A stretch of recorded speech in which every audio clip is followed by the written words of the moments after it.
C'est un texte de Charlie Chaplin. Le jour où je me suis aimé pour vrai, j'ai compris qu'en toutes circonstances, j'étais à la bonne place, au bon moment, et alors j'ai pu me relaxer.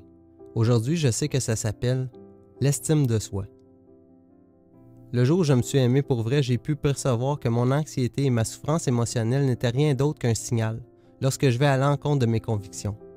Aujourd'hui, je sais que ça s'appelle l'authenticité.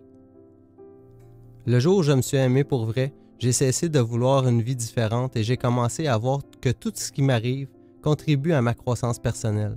Aujourd'hui, je sais que ça s'appelle la maturité.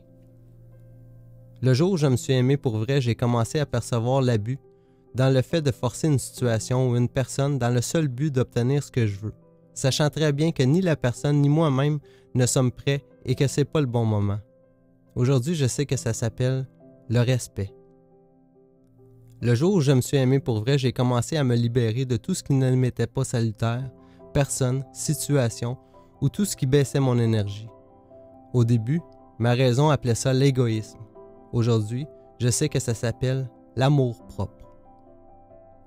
Le jour où je me suis aimé pour vrai, j'ai cessé d'avoir peur du temps libre et j'ai arrêté de faire des grands plans. Aujourd'hui, je fais ce qui est correct, ce que j'aime, quand ça me plaît et à mon rythme. Aujourd'hui, j'appelle ça la simplicité. Le jour où je me suis aimé pour vrai, j'ai cessé de chercher à avoir toujours raison et je me suis rendu compte de toutes les fois où je me suis trompé. Aujourd'hui, j'ai découvert l'humilité. Le jour où je me suis aimé pour vrai, j'ai cessé de revivre le passé ou de me préoccuper de l'avenir. Aujourd'hui, je vis au présent, là où toute la vie se passe. Aujourd'hui, je vis une seule journée à la fois et ça s'appelle la plénitude. Le jour où je me suis aimé pour vrai, j'ai compris que ma tête pouvait me tromper et me décevoir. Mais si je la mets au service de mon cœur, elle devient un allié très précieux.